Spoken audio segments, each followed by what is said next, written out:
Uma boa tarde com as bênçãos do Senhor.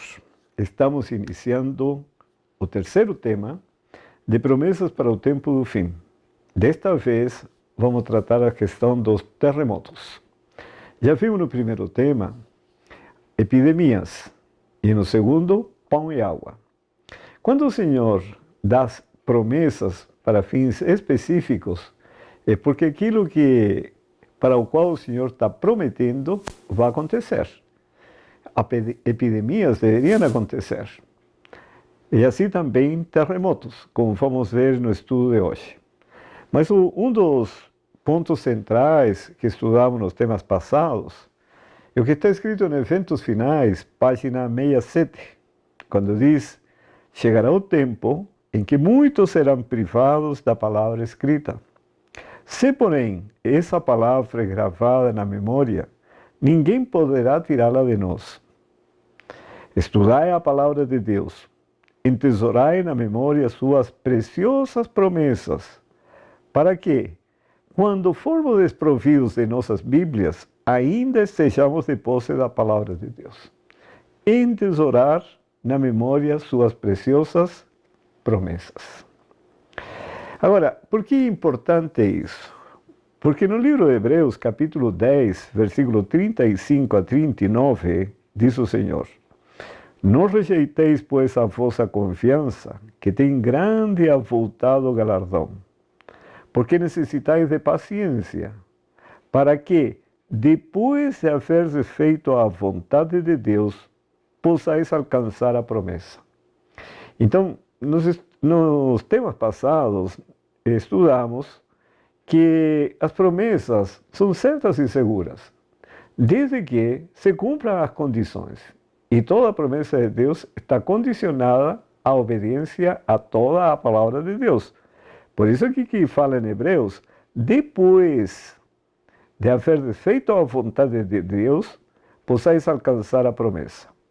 Porque ainda um pouquinho de tempo, e o que há de vir virá, e não tardará. Mas o justo viverá da fé. E se ele recuar, a minha alma não tem prazer nele. Nós, porém, não somos daqueles que se retiram para a perdição, mas daqueles que creem para a conservação da alma. Então, devemos cumprir as condições e a promessa será conosco. Em 1 Tessalonicenses, capítulo 5, versículos 1 a 3, nos diz algo muitíssimo importante. Mas, irmãos, acerca dos tempos e das estações, não necessitais de que se vos escreva, porque vós mesmos sabeis muito bem que o dia do Senhor virá como ladrão de noite. Pois que quando disserem a paz e segurança, então lhes sobrevirá repentina destruição, como as dores de parto, àquela que está grávida, e de modo nenhum escaparão. Sabem, nós estamos num tempo muito solene da história. Grandes guerras já aconteceram no passado. Fome tem acompanhado a história de muitíssimos anos. Uma porcentagem muito grande da população passa fome. Na África, enfim, hoje, mais perto aqui, Venezuela está passando sérios problemas. Mas isso iria acontecer. Deus diz que aconteceria, e é necessário que acontecesse. Mas, no último, estão as pestilências, que é o que nós estamos experimentando hoje. E a seguir, virá o tempo em que Deus comoverá os poderes ou as potestades do céu, e é a vinda do Senhor Jesus Cristo. Por isso que nós precisamos hoje remir o tempo e encher-nos do Espírito Santo. Mas antes que tudo acabe, Mateus 24, verso 14, diz: e este evangelho do reino será pregado em todo o mundo, em testemunho a todas as nações, e então virá o fim. Por quê? Porque o terreno estará preparado para pregar o evangelho.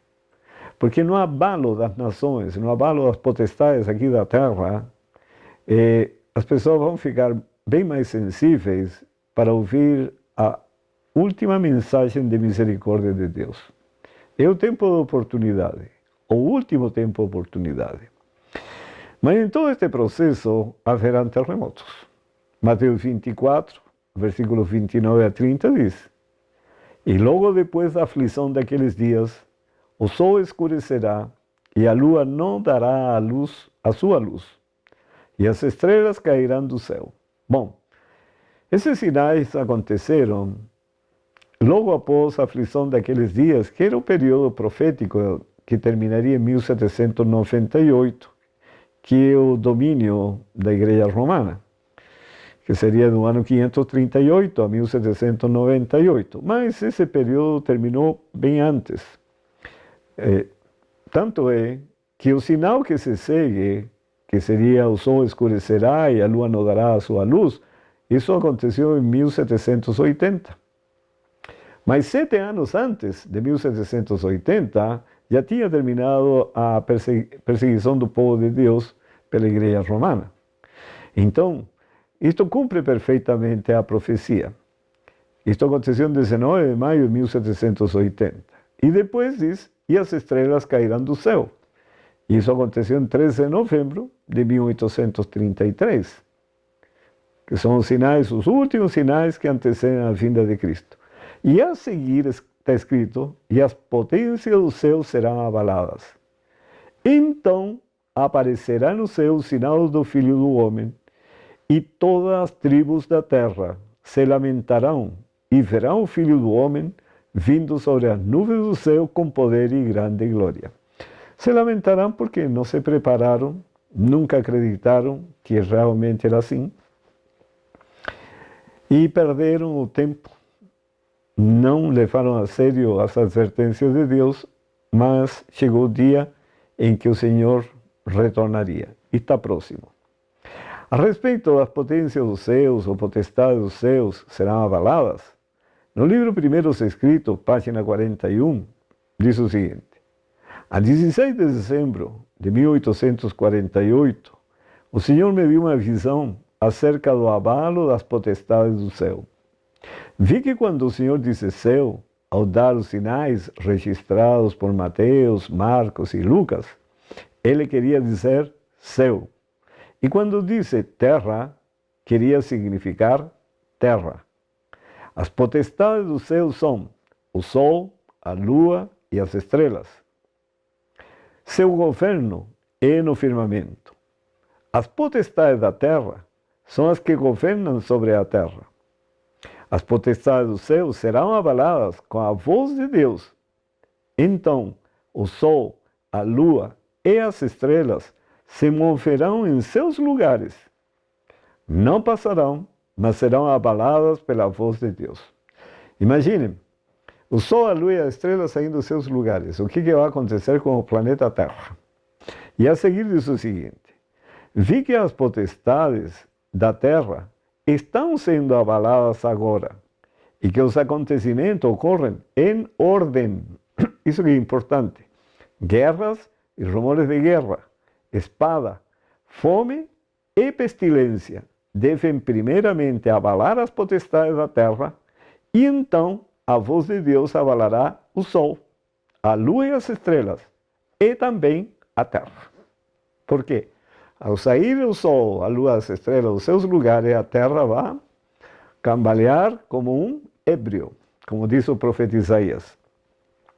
No capítulo 24, versículos 17 a 20, diz: terror, cova e laço vem sobre ti, ó morador da terra. E será que aquele que fugir da voz do terror cairá na cova? E se sair da cova, o laço o prenderá. Quer dizer, não há como escapar dos juízos de Deus. Deus é misericordioso, compassivo, muito paciente, longânimo aos extremos, mas tudo tem um limite. O ser humano precisa entender que pecado é uma doença mental e que precisa ser curada. Para isso veio o Senhor Jesus Cristo, para curar a mente. De que maneira? Implantar uma segunda natureza, que é a natureza espiritual, para assumir o governo do ser humano e poder separar o ser humano do pecado, para habilitá-lo para entrar no céu. Mas isso, Deus não pode agir contrariamente à vontade do ser humano. O ser humano pode decidir ser pecador e permanecer pecador e sofrer as consequências. É o livre-arbítrio que Deus deu a cada ser humano. Todos somos moralmente livres e podemos tomar decisões para o nosso bem ou para o nosso mal. E neste caso, Deus nos faz um convite. Por quê? Porque todo ser humano nasce condenado à morte. Nasce com a herança do pecado, essa natureza pecaminosa. Então o convite é que a pessoa aceite o Evangelho para que Cristo o cure. Se o aceitar, ao longo da vida do ser humano, Deus o transforma. E tudo que é pecaminoso em termos de atos, pensamentos, sentimentos, emoções, tudo é transformado. Isso a palavra de Deus dá informações em detalhes. E se ainda não entendem a Bíblia, o Espírito de Profecia, os livros escritos por Ellen White, são muito claros a esse respeito. Então, se a pessoa não aceita a única cura que existe, que é o Evangelho, o resultado é o que diz o profeta Isaías no capítulo 24. E em seguida ele diz aqui, porque as represas do alto se abrem e tremem os fundamentos da terra. A terra será de todo quebrantada, ela totalmente se romperá. A terra violentamente se moverá. A terra cambaleará como um bêbado e balanceará como a rede de dormir. A sua transgressão pesa sobre ela, ela cairá e jamais se levantará. Por isso que hoje o abalo é grande com respeito aos efeitos do coronavírus, mas o que vem é muito pior. Isso aqui é apenas para chamar a atenção. Tem pessoas que morrem, é verdade, famílias que sofrem, é verdade, e Deus não gostaria que isso acontecesse, não gosta que isso acontecesse, nem gostaria que esse fosse o resultado, mas é consequência da escolha do ser humano. Rejeita o Evangelho, rejeita o Espírito Santo, que é o único que o pode conduzir por meio da verdade, eles ficam sob as mãos do destruidor e Deus se retira. É a escolha do ser humano. Por isso que o chamado de Deus é para se converter. Arrependei-vos, diz o Senhor, porque é chegado o reino de Deus. Arrependam-se antes que o Senhor retire sua proteção desse mundo. E o que está escrito no Apocalipse, capítulo 16, versículos 17 a 21. E o sétimo anjo derramou a sua taça no ar. São 7 taças da ira de Deus na destruição do mundo. E saiu grande voz do templo do céu, do trono, dizendo, está feito. E houve vozes e trovões e relâmpagos, e um grande terremoto, como nunca tinha havido desde que há homens sobre a terra. Tal foi este tão grande terremoto. E a grande cidade fendeu-se em 3 partes, Babilônia. E as cidades-nações caíram, e da grande Babilônia se lembrou Deus, para lhe dar o cálice do vinho da indignação da sua ira. Babilônia significa confusão. E é esse conjunto de igrejas que transgridem os mandamentos de Deus. Sabe? Lembrando-nos que o sinal de Deus, o selo de Deus, é o sábado. Isso é bíblico. Está escrito do Gênesis ao Apocalipse. Tentar ignorar que o sábado era para os judeus, que o sábado, enfim, não, o sábado permeia a Bíblia inteira. É o selo de Deus, de identidade entre seu povo e Deus. Então, Babilônia é caracterizada justamente pela transgressão aos mandamentos de Deus. E diz, e da grande Babilônia se lembrou Deus para lhe dar o cálice do vinho da indignação da sua ira. E toda a ilha fugiu, e os montes não se acharam, e sobre os homens caiu do céu uma grande saraiva, pedras do peso de 1 talento. E os homens blasfemaram de Deus por causa da praga da saraiva, porque a sua praga era muito grave, muito grande. Bom, o talento, existia um talento pequeno e um grande. O talento grande era 40 quilos, o pequeno me parece que eram 20 quilos. Imaginem pedra de gelo de 40 quilos. O que sobra aqui na Terra? Depois do terremoto, ou junto com o terremoto, essa chuva de pedras pedras de hielo pesando 40 quilos. No sobra nada. Mas aí que está a promessa. Porque Deus diz o que vai acontecer, mas também dá uma porta de escape para quem quer escapar. Sabe? E a promessa é justamente para que o homem possa se livrar de tudo isso. Em Isaías capítulo 26, versículo 20 e 21, e essas são as preciosas promessas que nós precisamos entesourar em nossa mente. Diz: vai, pois, povo meu, entra nos teus quartos e fecha as tuas portas sobre ti. Esconde-te só por um momento, até que passe a ira, porque eis que o Senhor sairá do seu lugar para castigar os moradores da terra, por causa da sua iniquidade, e a terra descobrirá o seu sangue, e não encobrirá mais os seus mortos. A mortandade será tão grande que não será possível sepultá-los. Agora, o que significa entrar no quarto e fechar a porta? Na meditação matinal do ano 77, Maranata, o Senhor vem, na página 273, diz o seguinte: no dia da amarga provação, Ele, Cristo, dirá: vai, pois, povo meu, entra nos teus quartos e fecha as tuas portas sobre ti. Esconde-te só por um momento, até que passe a ira. Quais são os quartos em que devem esconder-se? São a proteção de Cristo e dos santos anjos. O povo de Deus, nesse tempo, não se encontra em um só lugar. Eles estão em diferentes grupos e em todas as partes da terra. Mas aqui tem um detalhe muito importante, porque para o cumprimento da promessa existem condições. Todas as promessas são dadas sob a condição de obediência da palavra de Deus. Por isso é interessante, junto com esse texto, ler o que está escrito em Patriarcas e Profetas, página 178. E aqui nos conta a experiência de Moisés, que tinha desobedecido a um mandamento de Deus. O que teria acontecido com ele? E aqui faz uma aplicação para o que poderá acontecer no final dos dias deste planeta. Vejam que está escrito: em caminho, quando vinha de Midian, Moisés recebeu uma advertência assustadora e terrível a respeito do desagrado do Senhor. Um anjo apareceu-lhe de maneira ameaçadora, como se o fosse imediatamente destruir.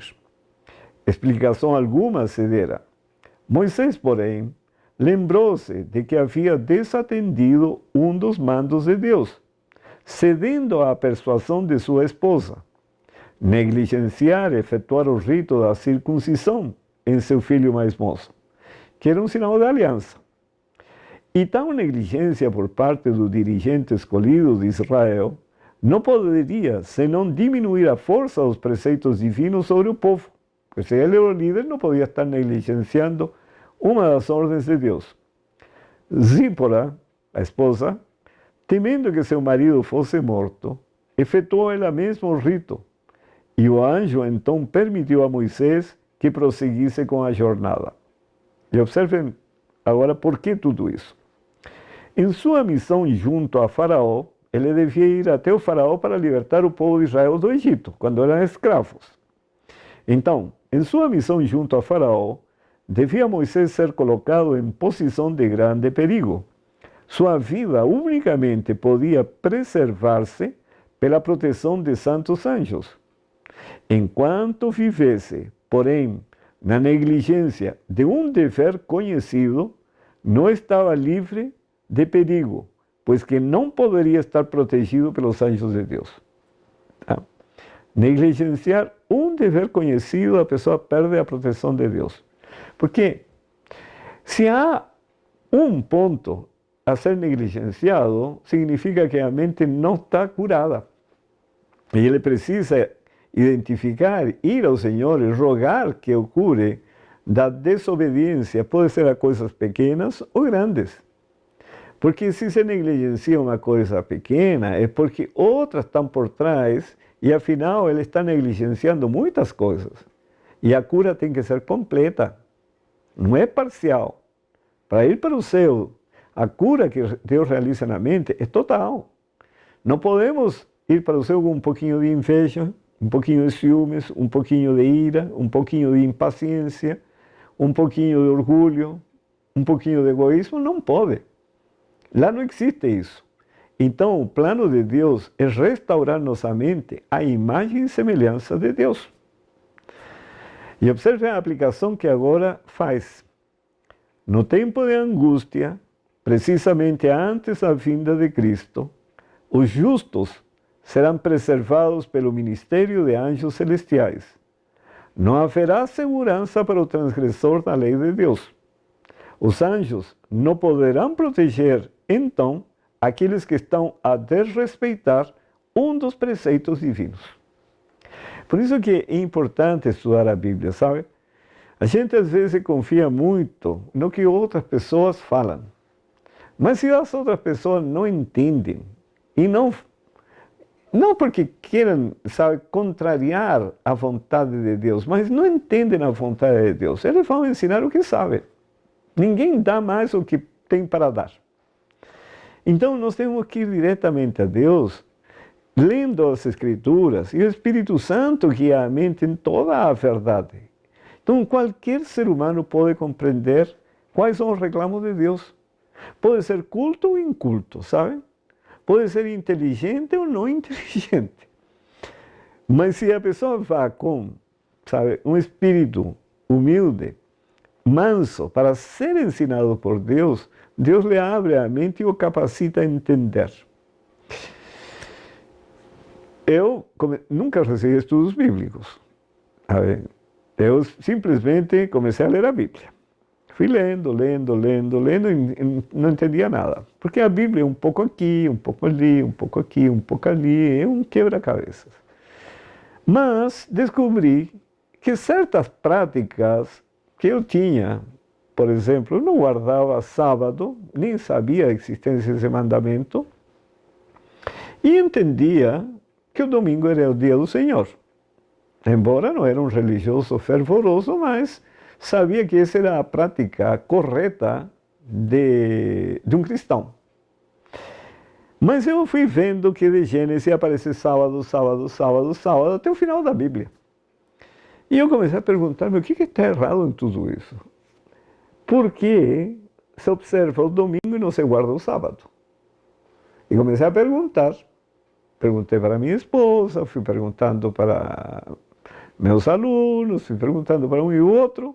Afinal, eu falei, a questão é o que está escrito. Eu fui ensinado pela minha mãe, ela não tinha conhecimento das verdades bíblicas, mas ela me ensinou uma coisa muito valiosa. A Bíblia é a palavra de Deus. E ponto. Isso que mais me lembro, me lembro que me ensinou a história de Sansão, a história de Davi e Golias, a história de Noé, histórias bíblicas tradicionais que as crianças aprendem. Mas o que realmente minha mente ficou muito claro que a Bíblia é a palavra de Deus. Embora eu não tinha nenhum conhecimento da Bíblia, eu sabia que era a palavra de Deus. Quando comecei a ler, então é a palavra de Deus. E a palavra de Deus é para ser obedecida, porque é para a nossa cura. Eu não sabia também disso, que precisava ser curado. Nunca tinha compreendido que... Eu imaginava, eu sou uma pessoa trabalhadora, bom vizinho, bom marido, bom pai, cuidando da família, etc, responsável no trabalho. Nunca tive problema com ninguém. Então, eu estava pronto e candidato para ir para o céu. Quando comecei a entender pelas Escrituras que não pode ser mal-humorado, não pode ser irritadiço, perder a paciência, porque isso aí é fruto de uma natureza corrompida. E essa natureza precisa ser transformada. Não é que é transformada, essa é outra, não. Mas Deus enxerta uma nova natureza que assume o controle, o governo de todo o ser, que é a natureza espiritual. E isso é feito por meio da palavra. A palavra tem que ser enxertada na mente. E para ser enxertada, eu preciso obedecer. E para obedecer, preciso entender. E ainda mais, preciso submeter minha vontade à vontade de Deus. E para fazer isso, preciso ter fé. E para ter fé, preciso conhecer o amor de Deus. Então, é todo um processo que me leva à submissão voluntária e permitir que Deus realize a transformação. É um plano maravilhoso. Agora, quando me entrego para isso, está a promessa que está em Filipenses, capítulo 1, versículo 6, que a obra que Deus começou irá concluí-la. A obra que Deus começou em nós vai concluí-la. Sabe? A transformação completa acontecerá. É um degrau sobre degrau. E vai caminhando, avançando, progredindo. Então, por que é importante isso, irmãos? Porque se eu quero ficar livre nesse período dos terremotos, etc., eu preciso estar sob a proteção de Deus. E não tem nada que me possa atingir. Porque em Lucas, veja que em Lucas capítulo 21, versículo 25 a 28, e haverá sinais no sol, e na lua, e nas estrelas, e na terra, angústia das nações, em perplexidade pelo bramido do mar e das ondas, homens desmaiando de terror, na expectação das coisas que sobrevirão ao mundo, porquanto as virtudes dos céus, poderes dos céus serão abaladas. E então verão vir o Filho do Homem numa nuvem, com poder e grande glória. Ora, quando estas coisas começarem a acontecer, que diz o Senhor? Olhai para cima e levantai as vossas cabeças, porque a vossa redenção está próxima. Olhai para cima. Na outra versão bíblica diz, exultai, alegrai-vos, não pela tragédia que está acontecendo, mas porque a nossa redenção está próxima. Sabe, um momento de grande alegria para todo aquele que entregou sua vida ao Senhor Jesus Cristo. Não há o que temer. E nós temos um exemplo na Bíblia. Raabe era uma mulher de Canaã, ela vivia numa sociedade pagã, e quando os israelitas foram ocupar o território de Canaã, ela tinha sua casa em cima do muro. Mas ela tinha ouvido, sabe, do que tinha acontecido no Egito, as pragas que destruíram o Egito, e sabiam que o Deus dos hebreus era um Deus que lutava pelos hebreus. E certa oportunidade que foram os espias israelitas para espiar a cidade de Jericó, e ela os escondeu para que não fossem, sabe, descobertos pelos guardas da cidade. E isso foi o suficiente para ela ser poupada, porque quando o Senhor fez ruir os muros de Jericó, a casa ela estava em cima, Deus lhe tinha dado esta orientação: chama toda a tua família e que fique dentro da tua casa. E todos foram salvos. Por quê? Porque ela acreditou na promessa de Deus. Se não fizermos isso, não há vírus que nos deva preocupar, nem os acontecimentos que irão logo ocorrer, que serão piores que esse, tá? E nós podemos desfrutar do que está escrito em Isaías capítulo 48, verso 18. Diz, se tivesses dado ouvido aos meus mandamentos, então seria a tua paz como o rio, a tua justiça como as ondas do mar. Nada nos deveria perturbar. Faça sua escolha do lado do Senhor e experimente. A decisão é sua, mas o poder é de Deus. Não tenho o que temer, apenas agradecer ao Senhor. Que Deus o abençoe ricamente. Amém. Eu animaria, entre nesse canal Sinais da Eternidade, onde vocês vão ver todos os vídeos deste seminário do Apocalipse. Porque o dia do Senhor está próximo. Não espere. Entregue sua vida ao Senhor Jesus, porque o Senhor quer ter a alegria de você estar também no céu e você levar sua família para o céu. A decisão é sua. O poder é de Deus. Que o Senhor abençoe.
Sinto